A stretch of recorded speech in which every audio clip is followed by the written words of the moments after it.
창세기 46장 말씀 보겠습니다. 창세기 46장 우리 한 목소리로 1절로 34절 말씀까지 같이 읽겠습니다.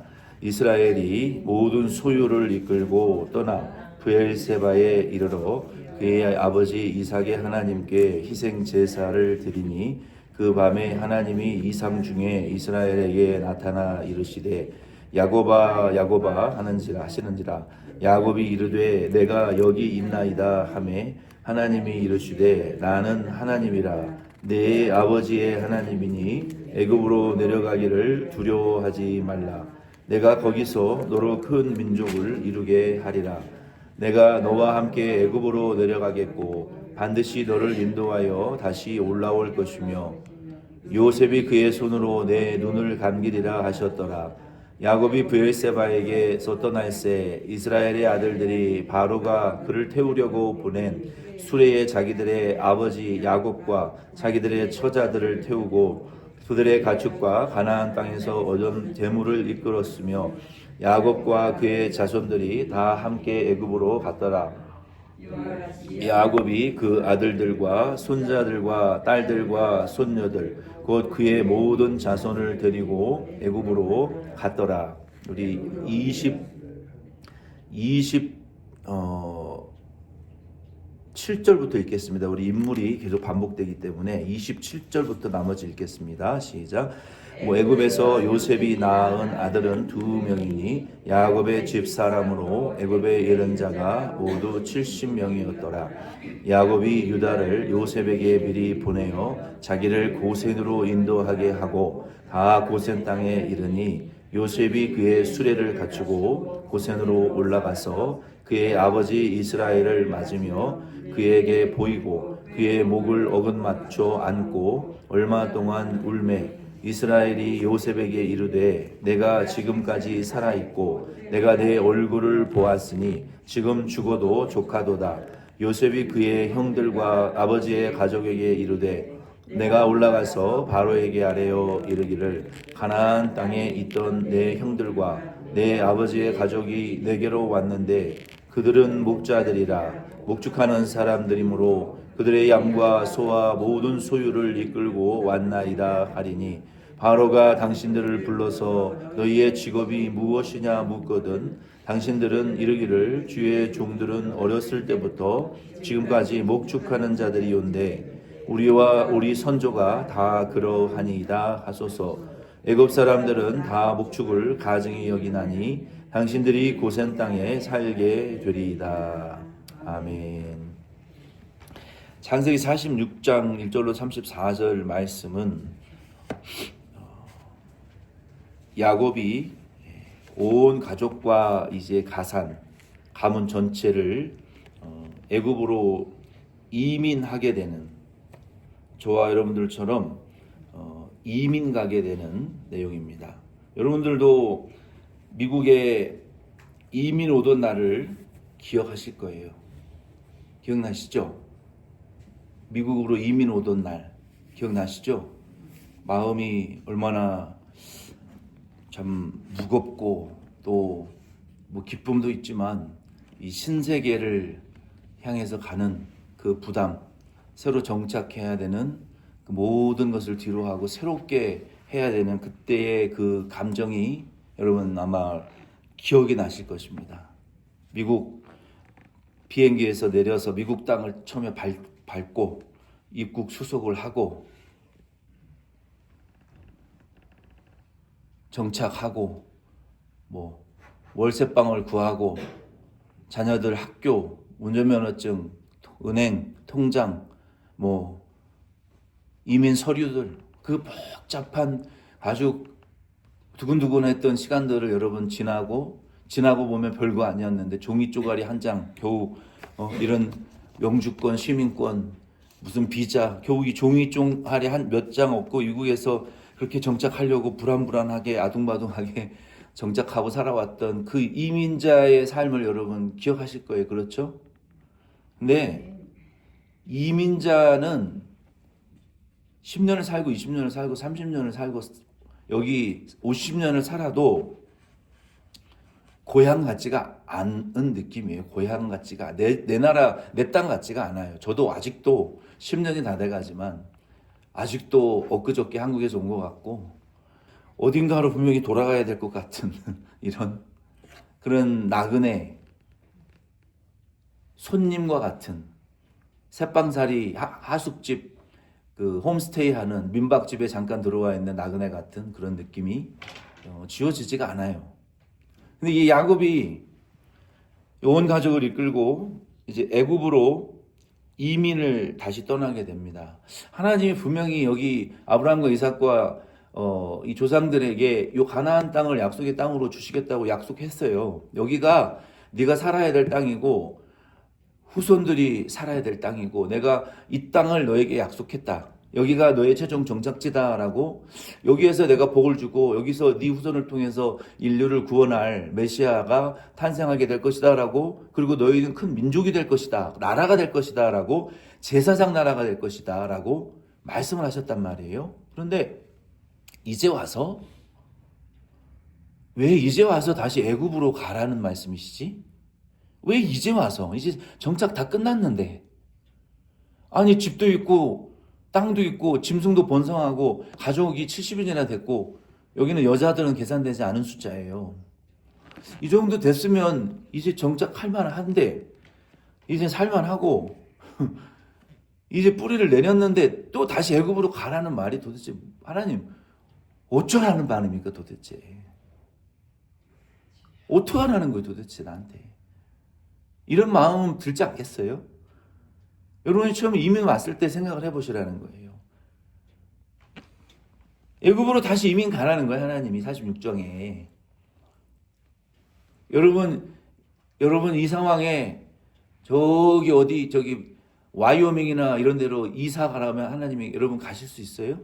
와이오밍이나 사우스 캐롤라이나나 이런데 여러분 그 산골짜기 한국 사람 하나도 없는 마을로 한국 마트도 없는 데로 지금 짐 싸서 떠나라 그러면 여러분 가실 의향이 있으시냐고요. 자식들 다 여기 잘 살고 있는데 나 여기 좋은 직장 가지고 잘 먹고 살고 있는데 그렇게 힘든 문제라는 거예요. 그냥 성경을 가볍게 우리가 볼 수는 없는 문제예요. 그런 상황보다 지금보다 수천 년 고대사 시대에는 다른 마을로 간다는 거는 죽음이었어요. 죽음. 아무도 웰컴하지 않아요.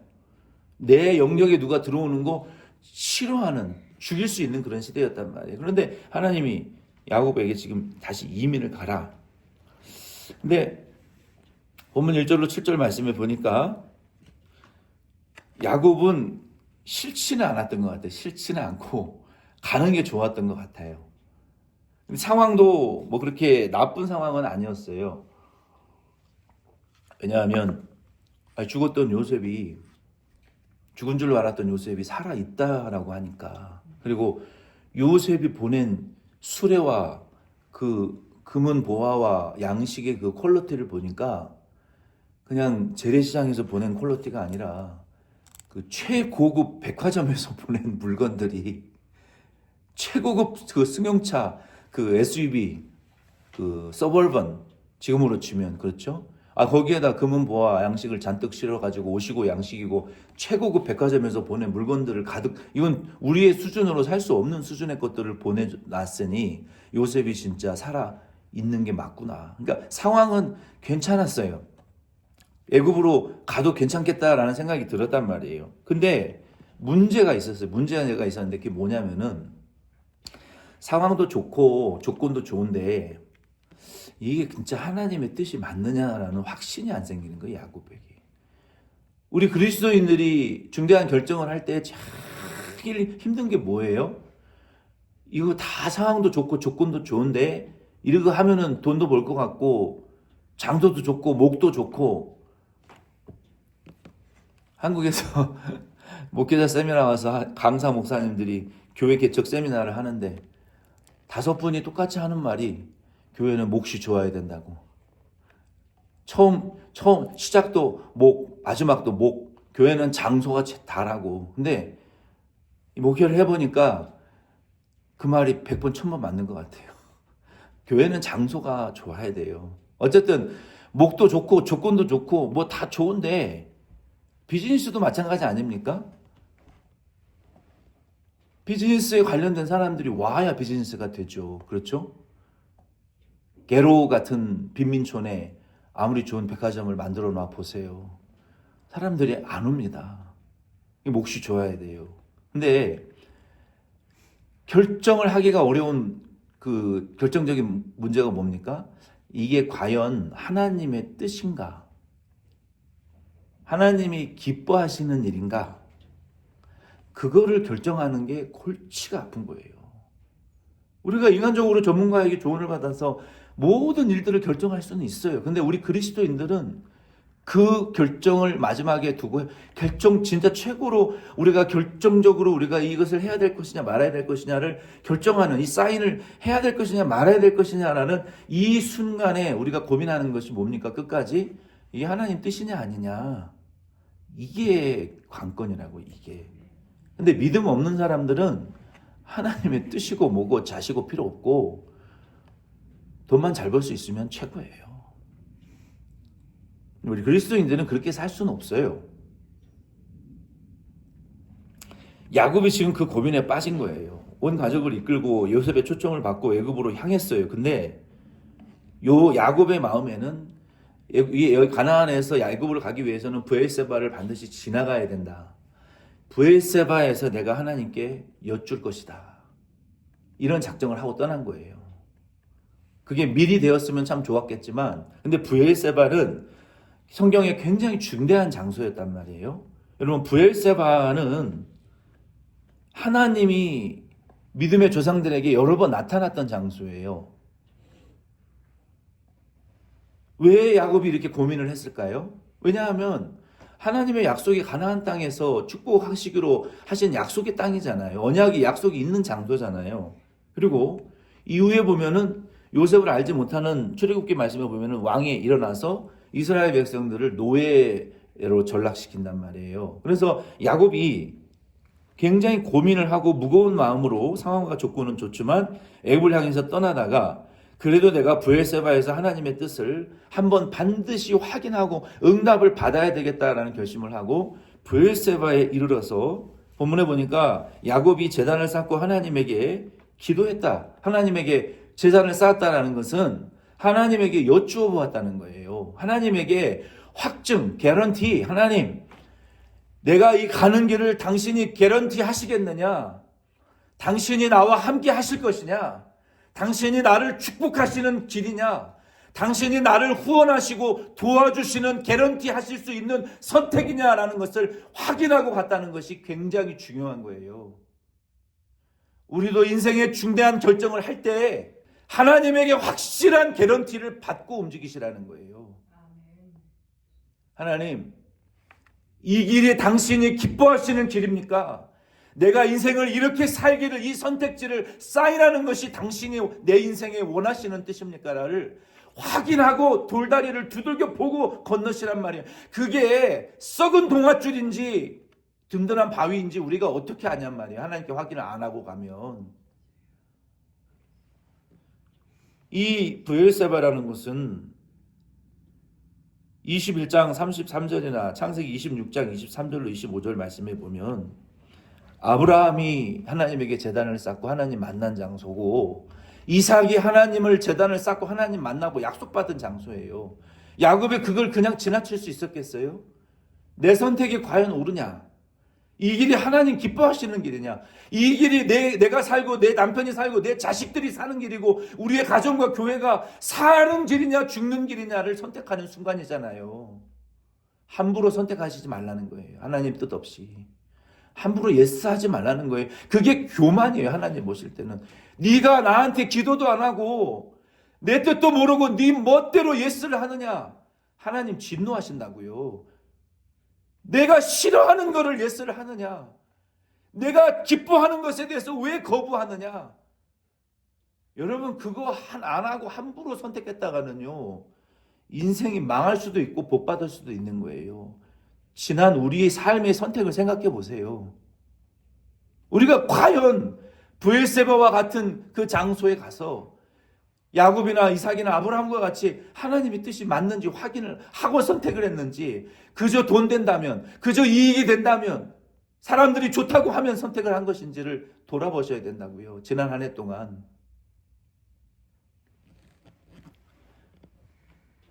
창세기 32장이나 35장 말씀에 보면은 오늘 우리가 불렀던 찬송과 같이 주여 지난밤 내 꿈에 내가 배웠으니, 창세기 28장에 야곱이 그 베델에서 하나님 만난 그 꿈, 그 내용이에요. 우리가 하나님의 얼굴을 뵙고자 하는 이 열망, 어떤 문제 앞에서 하나님의 그 해결책을 알고자 하는 그 영적인 갈망이 우리 안에 있는 그 장소가 베델이든지 뭐 브니엘이든지 브엘세바이든지 야복강이든지 장소가 중요한 게 아니라 그 하나님 만난 체험이 우리 안에 있냐는 거예요. 하나님을 문제 앞에서 아무도 도와주지 않고 외면할 때, 철저히 나 혼자 이 힘든 죽기보다 힘든 문제를 해결해 갈 때, 믿음의 조상들은 하나님의 얼굴을 보고 해결을 했어요. 하나님 얼굴빛으로 해결을 했다고요. 하나님의 말씀과 음성과 꿈과 환상과 그 하나님의 계시를 통해서 우리의 인생의 문제를 해결했지, 내 힘으로 안 되고 내 뜻대로 안 되고 내 지혜와 지식으로 참아도 울어도 눈물 많이 흘려도 안 되는 거, 죽어도 안 돼, 자살해도 안 돼요. 오직 하나님의 얼굴을 구할 때, 만날 때, 그의 음성을 들을 때만 해결되는 것을 여러분 믿으시기를 바랍니다. 야곱이 그때를 생각하면서, 야곱과 같은 험난한 삶을 보낸 적이 없잖아요. 야곱이 32장에 하나님을 집 떠나고 부모 떠나고 형제 떠나고 그 젊은 나이에 홀로 철저히 광야에 버려졌을 때 하나님을 의지하고 하나님의 약속을 받고, 그리고 자기보다 10배나 더 지독한 악한 라반에게 연단받다가 가족을 아주 깡그리 망쳐놓았던, 갈등의 도가니로 만들어 놓았던 야곱이 야복강에서 형 때문에 두렵고 죽을까 봐 두렵고, 하나님에게 이 문제 해결 안 하면 나 여기서 죽을 수도 있습니다, 야복강에서. 거기 하나님 앞에 기도하다가 그때 이름이 바뀌잖아요. 이름이 바뀌었다는 것은 인격이 변화되었다는 것이거든요. 넌 이제 이스라엘이다, 승리자, 황태자, 왕의 아들, 속이는 자에서. 그때부터 야곱이 변화되어지고 그때부터 야곱이 달라졌어요. 야곱이 이스라엘이 됐단 말이에요. 우리도 야곱에서 이스라엘 되는 체험이 있어야 되는 거예요. 이 어려운 문제 앞에. 그때를 야곱이 생각하게 되는 거예요. 왜? 하나님이 지금 이스라엘이라고 이름을 바꿔놓으시더니 야곱아 야곱아 부르시잖아요. 왜 하나님이 이스라엘을 야곱이라고 부르시는 거예요? 너 그때 어려울 때, 나랑 씨름할 때, 내 앞에 이 문제 해결 안 되면 하나님 얼굴 못 보면 나 죽습니다라고 애절하게 간절하게 매달린 그때를 기억하라는 거예요. 하나님이 애굽으로 내려가기 전에. 우리도 인생의 순간순간마다 그때를, 은혜 받았던 때를 기억하면서 사셔야 돼요. 살만하다고, 평안하다, 안전하다, 적당히 살아되면 안 되는 거예요. 야곱이 그때를 깨닫고 그 은혜를 생각하면 얼마나 울었겠어요. 하나님, 그래요. 야복강에서 하나님 내 다리 허벅지를 깨트리셔가지고 내 인격을 변화시키셨잖아요. 하나님, 그렇게 참아도 안 되던, 머리 똑똑해서 안 되던 나를 하나님이 변화시키셨는데, 이제 하나님 가라 하시면 애굽에라도, 요셉 때문이 아니라 하나님 뜻이면 애굽에라도 이제 가겠나이다. 그게 야곱의 변화된 태도예요 지금. 그리고 하나님이 야곱에게 환상 중에 3가지를 약속하시잖아요. 애굽으로 가는 것은 내가 일시적으로 허락하는 것이다. 애굽에서 내가 너와 함께 하실 것이고 너는 반드시 거기서도 큰 민족을 이룰 것이다. 하나님이 그리고 반드시 너를 약속의 땅에 돌아오게 하실 것이고 요셉이 네 눈을 감기게 할 것이다. 아브라함과 이삭에게 약속하신 약속이, 자기에게 약속하신 약속이 그대로 반복되는 거예요. 얼마나 든든했겠어요. 금덩어리 돈 뭉치 들고 가는 것보다 하나님이 나와 함께 하시고 조상들에게 약속하신 대로 번성하고 큰 민족을 이루게 하실 것이다라는 약속은 변함이 없구나, 이 확증을 가지고 애굽으로 내려가는 야곱. 야곱은 곧 임종이 가까운 사람이었어요. 죽을 날이 곧 가깝고 기력이 없는 사람이었어요. 근데도 이민을 간다, 믿음으로 움직인 거예요. 믿음으로. 돈 때문에 움직인 게 아니라. 야곱은 이 모든 일을 이끌고 본문에는 70인이라고 했지만 사도행전 7장 14절에는 75명이라고 그랬어요. 왜? 며느리와 자부들은 기록되지 않았으니까 여자들은 대략 70명, 정확히 75명이라고 했습니다. 그 인원들이 애굽에 내려갔고, 그리고 28절 34절에 보면은 야곱이 요셉 나이에 17세에 이별을 하고 그의 나이 30세의 총리가 되었고, 그리고 7년 흉년과 2년의 흉년이 앞으로 5년 더 남았지만 지나갔으니까 총 22년이 지나간 거예요. 그래서 약 22년 만에 요셉이 야곱이 요셉을 상봉하게 되어집니다. 요셉을 통해서 하나님의 비전이 그대로 성취되었고 또 되어 가고 있는 거예요. 그리고 요셉은 특별한 점은 가족들에게 애굽 왕을 만나면 우리들은 태어날 때부터 목동이었고 목자의 삶을 살아가야 되니 애굽 사람들과 섞여 살 수 없으니 고센이라는 땅을 우리에게 주십시오. 거기에서 우리가 목동으로서 살아가겠습니다라고 말하라 그랬어요. 왜 그랬을까요? 요셉이 야곱에게 그렇게 말하고 형제들에게 말을 가르쳐 입에 넣어준 이유는, 이거는 우리 그리스도인들이 이 세상에 살지만 세상 사람들과 완전히 섞여 살아서는 안 된다라는 교훈을 주는 거예요. 왜? 우리의 본향은 이스라엘이 가나안에 돌아가야 되는 것처럼 우리의 본향은 천국이에요. 이 세상이 아니라. 그래서 우리도 이 세상 살 때 너무 세상에 섞여 살지 말라는 거예요. 완전히 세상 사람들처럼 세속화 되어버리지 않으면 안 된다는 거예요. 그래서 예수님께서도 요한계시록에 신부된 교회는 신랑 대신 예수 그리스도의 흰 세마포를 입고 날마다 그의 옷으로 우리를 깨끗게 하는 정절을 유지하는 교회와 성도가 되라고 요한계시록에 말하고 있잖아요. 말세에 바벨론과 음료의 포도주로 자기를 세속화되지 말고 그들에게 세속화의 문화에 빠져서 그 음란하게 세상을 사랑하고 신랑이신 예수님을 잊어버리지 말고 날마다 세마포를 입고 예수의 의를 힘입고 날마다 생명수 샘물로 죄를 빨고 신랑이 인도하는, 어린 양이 인도하는 대로 어디든지 쫓아가는 그러한 신부의 정절을 유지하는 성도로 살아가라고 말씀하셨잖아요. 그래서 우리도 야곱, 요셉이 이렇게 지혜롭게 이스라엘 백성들을 본향의식, 천국의식을 가지고 살라고 이 타락시키지 않기 위해서 따로 그들을 거룩하게 구분해서 살 땅을 마련해 달라고 애굽 왕에게 부탁하라고 했어요. 그래서 이러한 요셉의 지혜를 우리가 오늘 이 말씀을 통해서 배우게 되고 하나님 나라의 본향의식을 우리가 가져야 되고, 두 번째는 야곱과 같이 브엘세바, 오늘 2025년이 다 지나가시기 전에 우리 처음에 야복강과 같이 하나님 만나느라고 씨름했던 그 은혜, 베델에서 하늘에서 문이 열려서 오르락내리락 하나님의 천사가 오르락 내려가던 그 영적인 체험, 하나님과의 그 은혜의 체험들을 여러분 2025년이 가기 전에 여러분 다 회복하시고 우리의 예배가 뜨거워지고 기도가 뜨거워지고 우리의 헌신과 사랑이 좀 뜨거워지는 그런 하나님의 얼굴과 약속을 받고 하나님의 얼굴과 약속을 좀 여러분 구하셔서 우리의 얼굴이 빛날 수 있는 그런 2025년을 마무리 잘할 수 있는 저와 여러분 될 수 있기를 예수 이름으로 부탁드립니다. 아멘.